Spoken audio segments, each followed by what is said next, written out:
Bonjour à tous, je suis ravie de vous retrouver pour ce nouvel épisode des Super Talks, l'émission de DigiSchool qui vous éclaire sur des grands sujets d'orientation.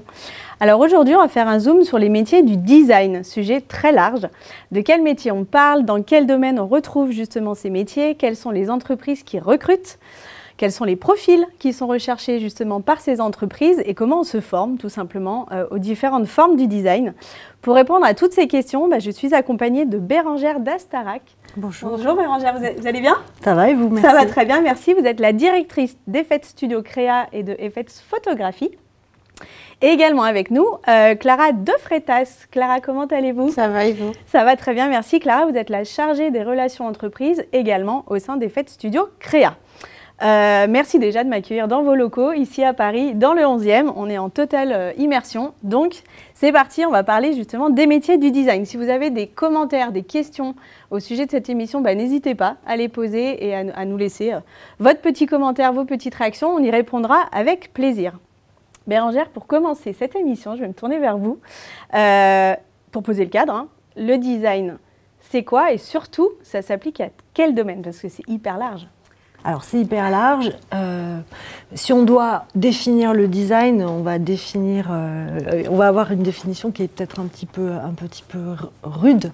Ce sont des métiers qui apportent des solutions aux problèmes de l'être humain. Okay. Donc ça veut dire quoi? Ça veut dire qu'un designer pense un vêtement pour l'homme ou la femme, pense un mobilier, pense une communication, pense une application mobile, un site internet, un jeu vidéo.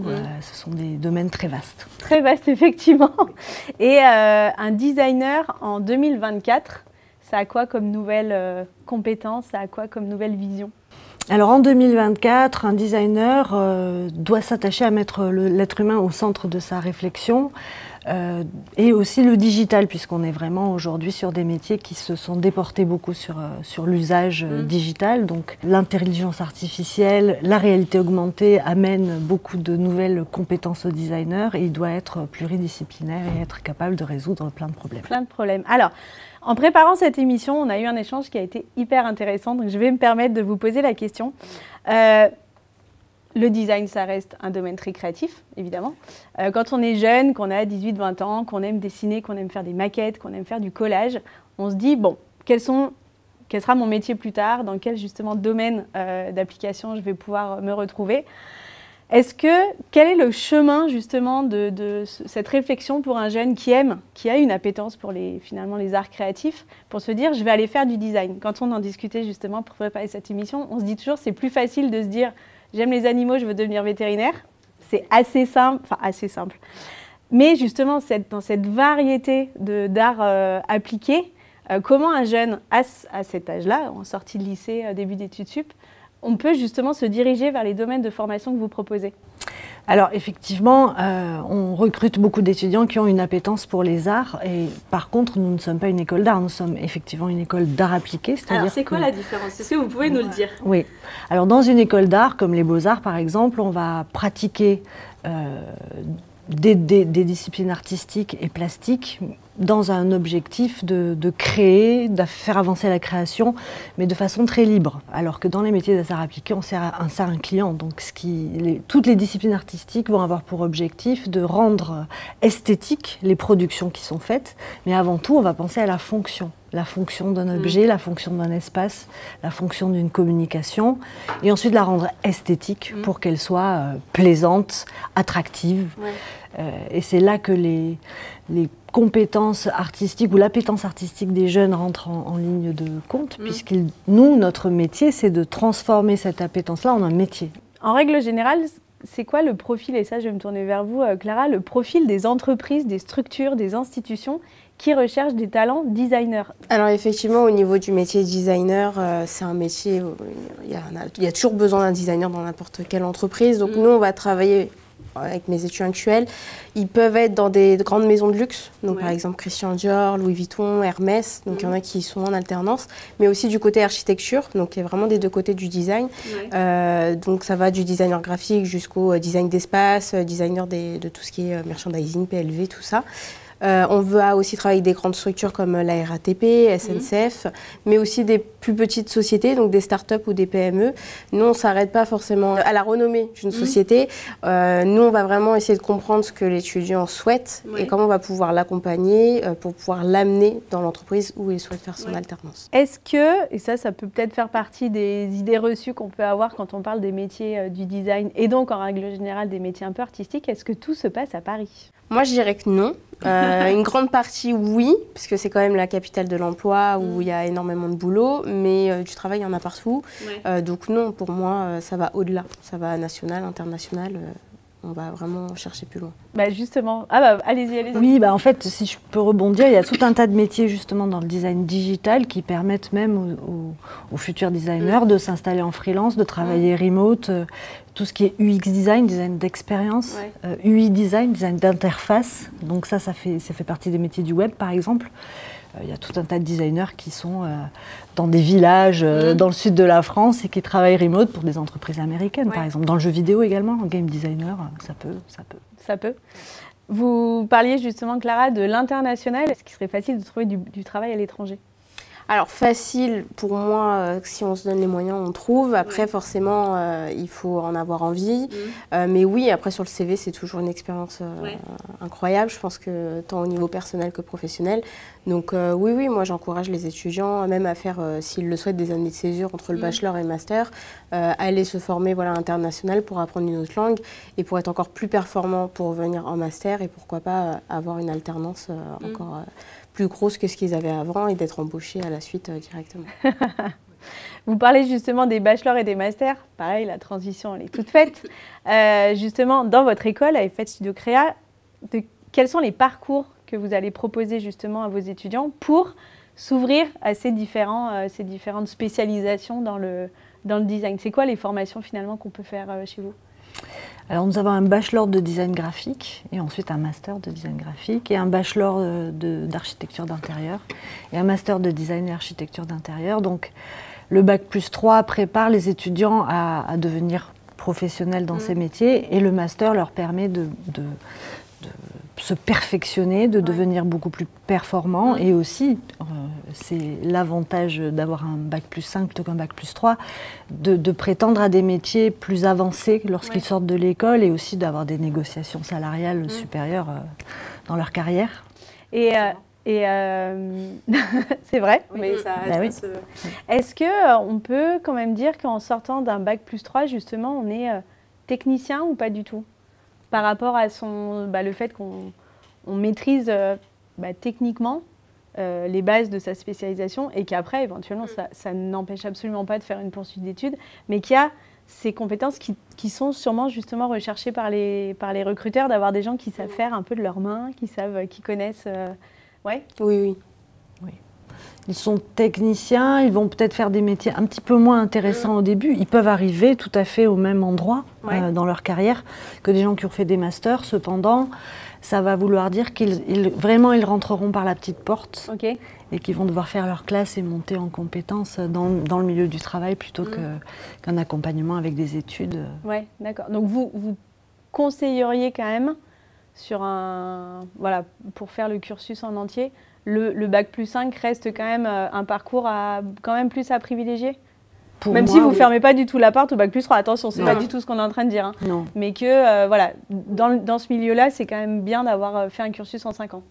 Oui, la concurrence est rude quand ils sortent des écoles. Il y a beaucoup de gens qui ont des bac+5. De toute façon, avant tout, je pense que ce qu'il faut bien comprendre, c'est qu'on va recruter les étudiants quand ils sortent de leurs études sur leur portfolio. C'est vraiment ça qui va être déterminant pour eux, c'est leur capacité à démontrer qu'ils ont les compétences pour entrer dans le poste qu'ils visent. Voilà, donc c'est évidemment en bac+5, on a approfondi, on a vu plein de choses en plus, on a travaillé sur plein d'autres projets, on a un beau book qui est peut-être moins performant. Forcément, avec 2 ans de moins, quoi. Et d'ailleurs, justement, la professionnalisation et la place de la pratique, c'est ultra important justement dans la pédagogie de votre école et en règle générale dans les écoles spécialisées du réseau auquel vous appartenez. Quelle forme ça va prendre justement, Clara, cette place des projets professionnels et de l'immersion professionnelle pour tous les étudiants, peu importe finalement le cursus qu'ils vont entamer chez vous? C'est super important parce que ça soit à l'école, ils ont des semaines de séminaires, donc workshops, etc., où ils travaillent sur des réels cas pratiques d'entreprise. Par exemple, dernièrement, ils ont travaillé sur VP. Donc ça, c'est des choses où justement on leur apprend déjà sur le CV à les mettre en valeur, parce que même s'ils n'ont pas l'expérience professionnelle, chez nous, l'alternance pour les designers graphiques, c'est à partir de la 2e année. Donc, par exemple, pour nos premières années, on leur demande de mettre tous ces projets-là sur leur CV pour que les entreprises puissent voir qu'ils apprennent aussi le côté théorique qu'ils peuvent mettre en pratique en entreprise. Donc, ça, c'est quelque chose qu'on fait assez souvent. Et dans le côté professionnel, c'est pareil. S'ils travaillent sur un projet qui n'est pas forcément confidentiel, c'est des choses qu'il faut qu'ils alimentent au niveau du portfolio. C'est nécessaire et obligatoire. C'est vraiment un automatisme. Dès qu'ils vont travailler sur quelque chose, il faut l'alimenter, le mettre en valeur pour pouvoir mieux se vendre en entreprise et en entretien. Ça, c'est sûr. Et la place des stages et de l'alternance, justement, dans vos cursus à la fois bachelor et master, comment ça se déroule? Il y a quand même des stages, parce qu'on ne peut pas faire de l'alternance à toutes les années. Par contre, il y a quand même des stages... C'est ça. Alors, pour tous les premières années, design graphique numérique et design et architecture d'intérieur, c'est l'initial. Il y a un stage, mais il est facultatif, pas obligatoire. Donc, ils ne sont pas dans l'obligation de le faire. Pour les designers graphiques, l'alternance arrive dès la 2e année. C'est pour ça que le stage, souvent, n'intervient pas, parce qu'ils sont déjà en alternance à partir du mois de juillet-août. Ils commencent assez tôt. Et pour les architectes d'intérieur, c'est dès le master. Donc, tout le bachelor en initial et l'alternance arrive en 4e année. Ok. Et j'imagine que l'école... c'est votre service de toute façon. De quelle manière vous accompagnez vos étudiants, à la fois dans les recherches de stage et à la fois dans les recherches d'alternance? Parce qu'on peut se dire, moi je connais personne dans ce milieu-là, qui va me recruter, qui va me prendre en alternance? Comment vous les accompagnez, ces étudiants? Alors, nous on les accompagne vraiment du début jusqu'à la fin. Donc en fait, pour expliquer brièvement, dès qu'ils passent le concours chez nous et qu'ils sont admis, ils ont réussi le concours, il y aura déjà un rendez-vous avec quelqu'un des relations entreprises. Donc qui va s'occuper de savoir quel est le projet de vie de l'étudiant, son projet à court terme et à moyen terme, dans quelle société il se trouve. Voilà, on veut vraiment écouter et essayer de répondre à sa demande. Donc pour ça, on fait déjà un pré-entretien. Dès qu'ils sont inscrits, il y a des séances de coaching qui sont mises en place, individuelles, collectives avec les promos. On va refaire le CV, portfolio, l'aide de motivation, préparer un entretien. Voilà, il y a toute cette partie quand même coaching, mise en situation. À côté de ça, on leur propose aussi des offres d'alternance via leur espace étudiant. On a quand même une chance au niveau du réseau, justement, c'est qu'on a un très grand réseau. Donc avec un nombre d'entreprises partenaires et d'accueil qui nous font énormément confiance. Et du coup, que ce soit une entreprise qui soit partenaire, par exemple, d'une école comme PPA, qui est l'école de commerce, si elle a besoin de designers, forcément, nous, on va pouvoir aussi les alimenter. Donc, c'est vraiment la force du réseau. Donc, on les alimente au niveau de cette plateforme-là, où ils vont trouver directement des offres d'alternance, où ils vont pouvoir postuler dessus, comme un job board. Sauf que c'est nous, derrière les relations entreprises, qui gérons l'envoi des candidatures. Ce qui fait que nous, on va être là, encore une fois, pour appuyer sur les CV, pour essayer de vendre au mieux l'étudiant et de le mettre en avant par rapport à la concurrence.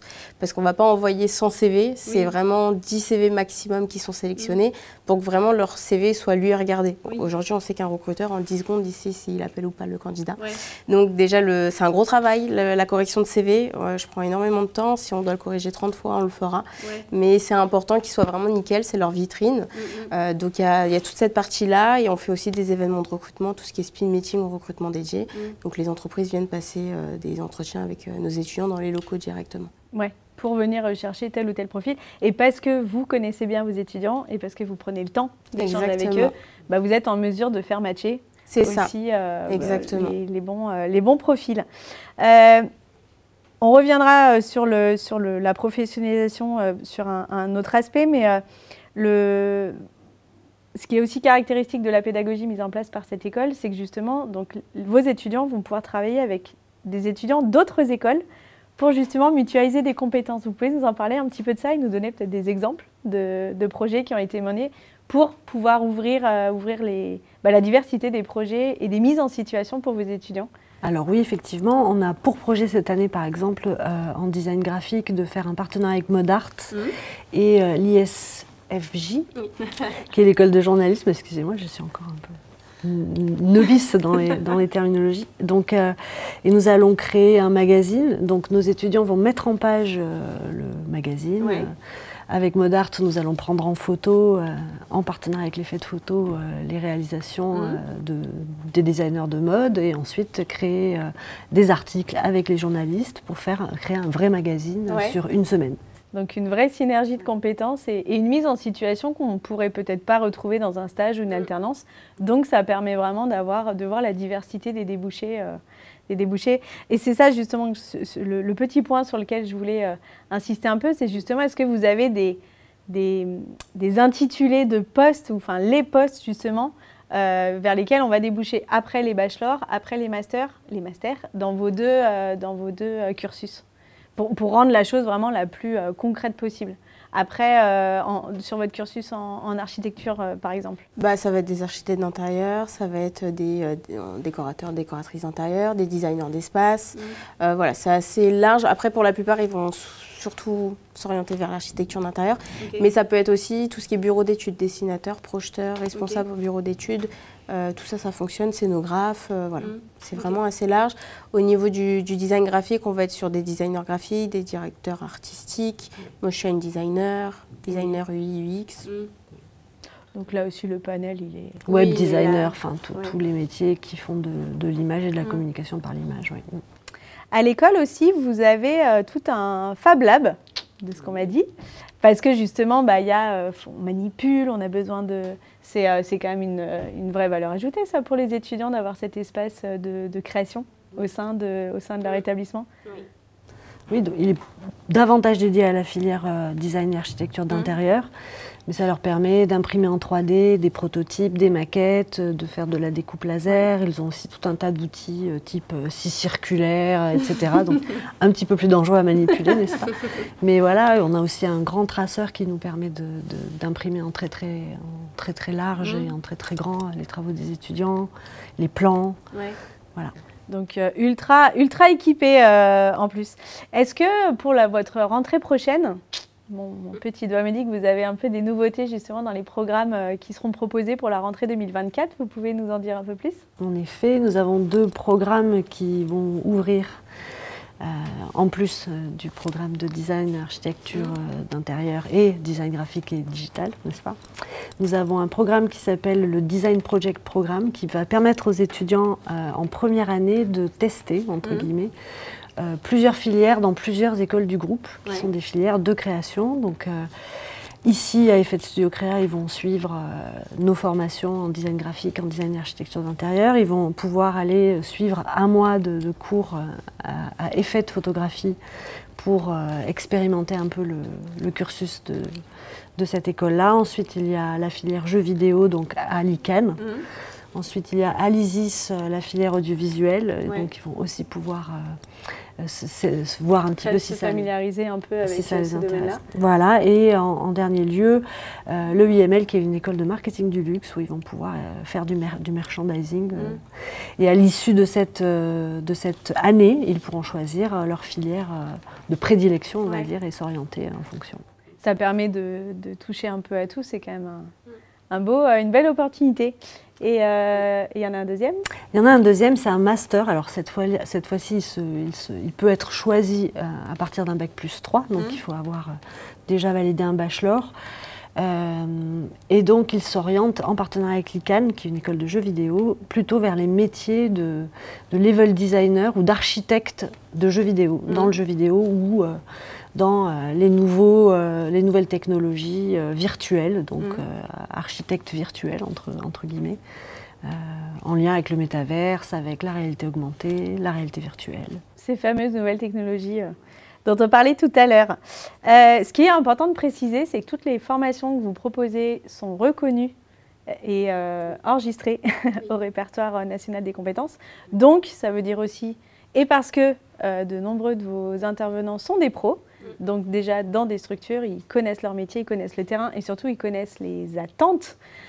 Donc tout ça, ça veut dire que les formations que vous proposez, elles sont complètement en adéquation avec le marché, on va dire, et que donc vos étudiants sont formés à la pointe, quoi.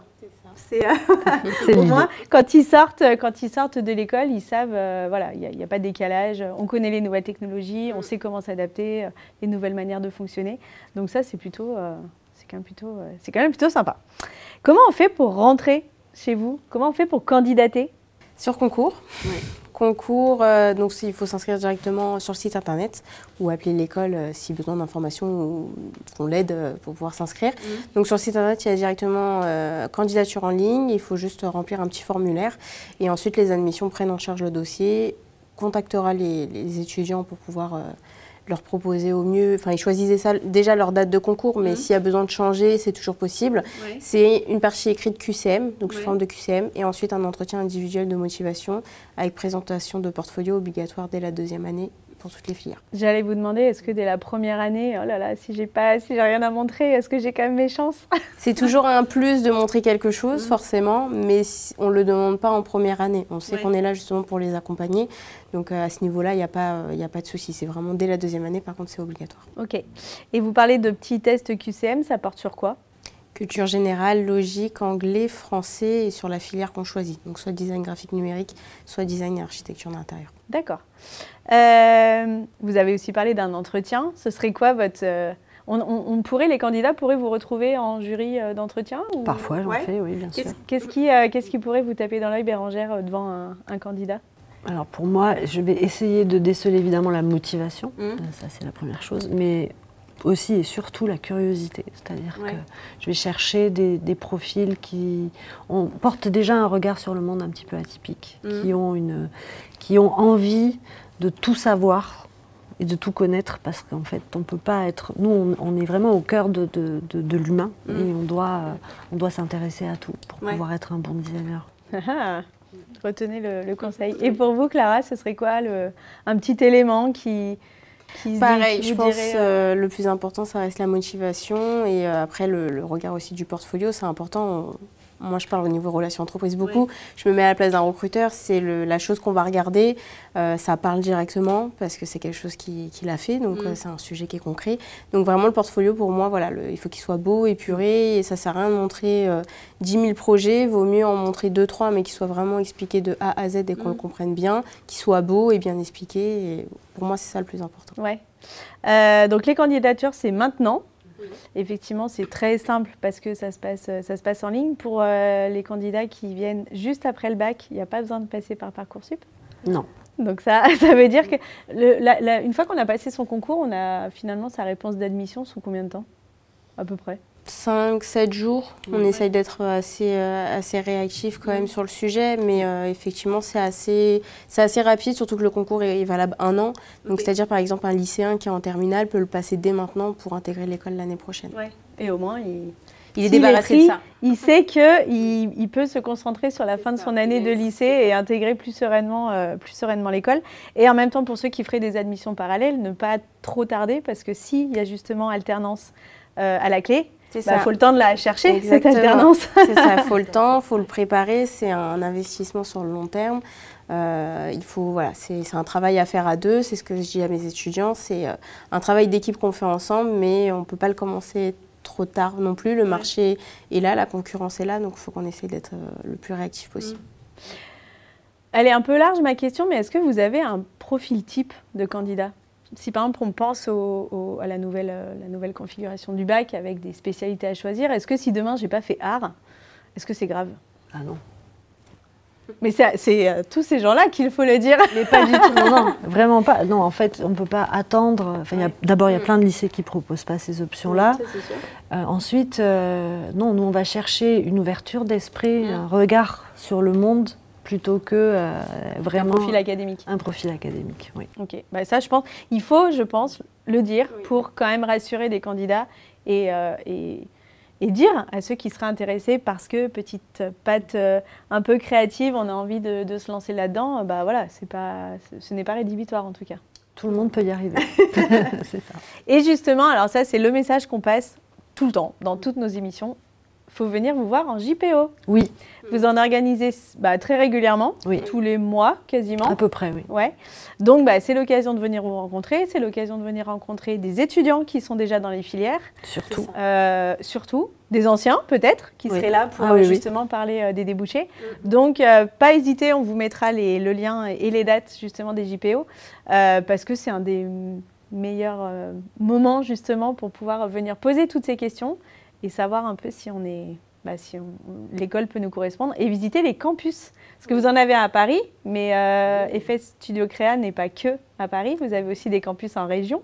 Oui, nous sommes présents dans 10 villes en France. 10 villes en France, donc ça laisse quand même pas mal d'endroits pour faire ses études. Et surtout, et on voulait le préciser, si vous passez votre concours dans un des campus, un des 10 campus justement en région et à Paris, vous n'êtes pas obligé de faire le cursus dans ce campus-là. Vous pouvez, si vous avez passé une année à Paris, une année à Lille, une année à Nantes, c'est ça. C'est possible. Possibilité de passer le concours par exemple à Paris, mais finalement à la rentrée d'aller sur Lille ou Lyon, c'est totalement possible, c'est un transfert de dossier, il n'y a pas de souci. Et des fois pour les recherches de stage ou d'alternance, justement, ça peut être une belle opportunité. C'est ça. Je pense que c'était important de le dire.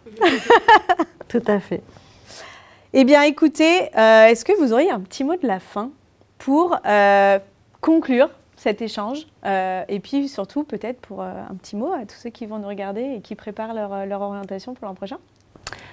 Oui, moi je pense que c'est des métiers où... Il faut savoir que c'est des métiers où on se lève le matin et on est super content d'aller travailler. Et ça, c'est important. C'est hyper important. Alors même si ça paraît peut-être un peu...